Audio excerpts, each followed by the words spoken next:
Hey there guys, we're taking a look at PUBG running on the AMD Ryzen 5 5500U. Now the game is currently running at the lowest in-game graphics settings. This is with DirectX 11 and we are using the 22.7.1 drivers, so they should have the latest DirectX 11 performance uplifts. Now I was hoping to see some improved performance in this game, but we are running at the stock 15 watt TDP, and even at these low settings it is a overall rough experience. Averages in the 30 range aren't exactly going to be great for a competitive shooter like this, but having 1% lows that drop into single digits is pretty much letting you know that overall this is going to be a pretty terrible experience. It's really just not going to be doable at the full 1080p resolution at the stock 15 watt TDP. It's not even close, and it pretty much just shows that overall it is not going to be a very playable game, and you are going to have to adjust settings because in no way would you realistically want to play like this. So we could pretty much just gloss over this setting since it's not really going to be usable for anyone, and we can see what raising the TDP up to 25 watts ends up doing.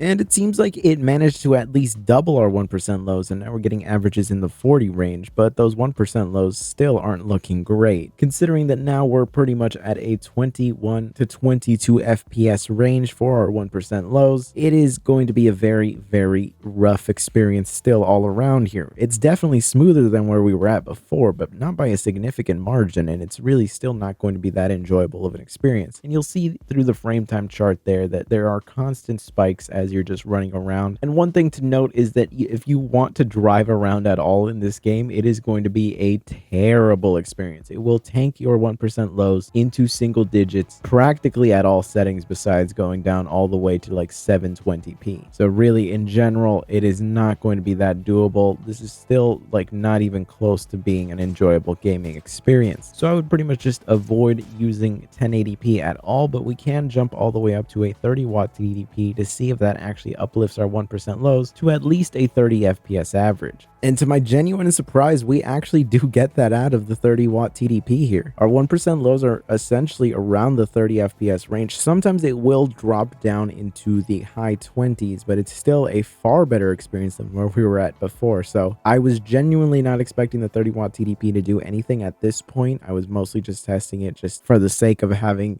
consistent testing across the board. And I'm glad I did, because I was not expecting the 1% lows to have this much of an uplift. It is now up in a range that you could probably get away with playing like this. If you're ultra competitive in here, you're probably going to want to drop the resolution. But the problem with this game is that with everything being such a far away engagement, I feel like dropping the resolution can make it pretty difficult to spot enemies at a distance. But I don't have the best eyesight, so it could just be a me issue, and you might be able to able to perfectly play the game on here. But it is something to note there. So this is honestly some pretty impressive levels of performance. I was not expecting this, but the temperatures that we're reaching are just way too high, and I would realistically not continue to play the game like this. I'm just not willing to sacrifice hardware just to be able to hit a certain level of performance like this. It's certainly really nice, but overall the keys just ended up being way too hot for me to consistently use. At this point, the system chassis was just really heating up, and I would not want to just continue to play the game like this. With that said, dropping down the resolution to 900p, at least at the 15 watt TDP, didn't really do much to salvage the 1% lows. They really were still just hitting some pretty brutal numbers, even though our averages were looking pretty rock solid. And you'll see that in general, the frame times were just spiking anytime almost anything would happen on the screen. So in general, it is not going to be a fun experience. At this point, stock is still not able to do anything here, so 720p might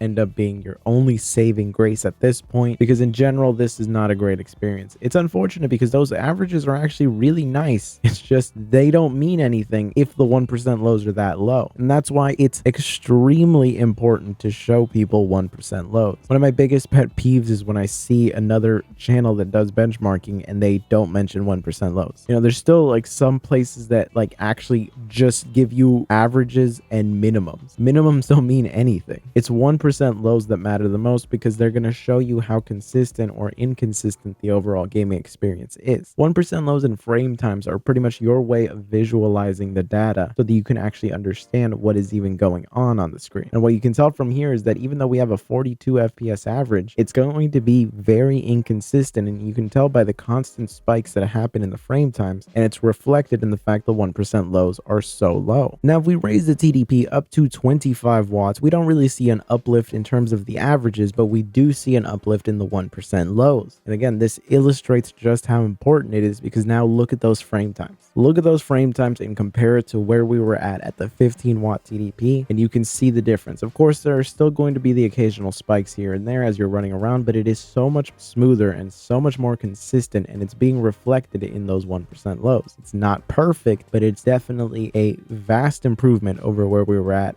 the stock 15 watt TDP. So if you can go up to a 25 watt TDP, I would definitely recommend just playing at 900p because it's going to give you an overall better experience. Of course, it's not going to be the most perfect experience because if you drive around a lot in here, you do actually bring down those 1% lows to almost below 30. So it seems like at least this APU is not capable of really running the vehicles in here too much. It's too much being updated all at once and it kind of overwhelms it. So it's something to keep in mind. It's definitely not going to be a perfect experience, but this is definitely doable. Now, depending on where exactly you are on the map and which map you're playing on in particular, the 1% lows can actually end up dropping, as you can see here by this 30 watt TDP game here. You'll see that our averages look really nice in that 50 range, but our 1% lows aren't looking too great. But the frame times are relatively smooth, but there are consistent spikes here and there, and it really is just all dependent on what is going on the map and where you are. So in general, it is going to be a overall rough experience in a lot of sections, but it is still far more playable than where we were at the 1080p resolution. It's just this map in particular really seems to just push things. So in general, the game itself is not a great experience to play, but it is at least reaching levels of performance that I think some people would be perfectly fine with just reaching and playing like this. And it seems like dropping down to 720p is not enough to salvage the 15 watt TDP, which really just seems to struggle at all settings in this game, because even down at this low of a resolution, our 1% lows are at some pretty brutal territory. And you'll see that the frame time charts are still just all over the place, and it's not going to be an overall enjoyable experience. So if you're at the stock 15 watt TDP, you're gonna have to either get aggressive with lowering things even more from here, maybe start messing with the render scale slider, and just maybe learn to love a shotgun, because I don't think you're going to be getting into any long range engagements if you have to do all that. Personally, I would just suggest you play another game, but if this is what you want to sink all your time into and you're willing to play like that, then more power to you. Once we raise the TDP all the way up to 25 watts though, we get a far different experience where now our averages are looking really rock solid and our 1% lows are at a range that's actually really acceptable. And you'll see that the frame time charts in general are relatively smooth in comparison to where we were at before, just with the occasional spikes here and there. Those are still going to be present. They're not really going to be going away. It's just an inherent problem with the game itself. But in general, the level of performance that now we're reaching at this point is pretty decent. But of course, we had to drop all the way down to 720p, the lowest in-game graphics settings, and we have to pump 25 watts of TDP into the system. So you do have to do a lot to get this to actually function on here, but we are now getting an FPS range that I think a lot of people would be very satisfied to reach on such a budget system. Whether or not you're willing to actually play like this, well, that's up to you. Now, if we start pumping a whole 30 watts of TDP onto this system, we just get a little bit more of the same here, where our averages are still rock solid, our 1% lows are still rock solid. Overall, our frame times are looking pretty nice. Nothing incredible though. The stutter is always going to be present there, but this is the most mitigated that we can pretty much get it to be. And overall, it is a consistent and enjoyable experience like this, except for the fact that sometimes it can be very difficult to see things far away, especially on a 15-inch display. So really, it all just depends on what you're willing to put up with here, but we are now able to at least get our FPS in a range that I think most people would be happy with. It really just comes down to what you want out of your resolution here, because I mean, say what you will about 720p, it can look pretty rough sometimes in like these situations where you need long range sights, but people were playing games like Battlefield on consoles that were running them at like 540p. Now, of course, on a console, everyone is on an equal playing ground where everyone is running everything at equally shit levels.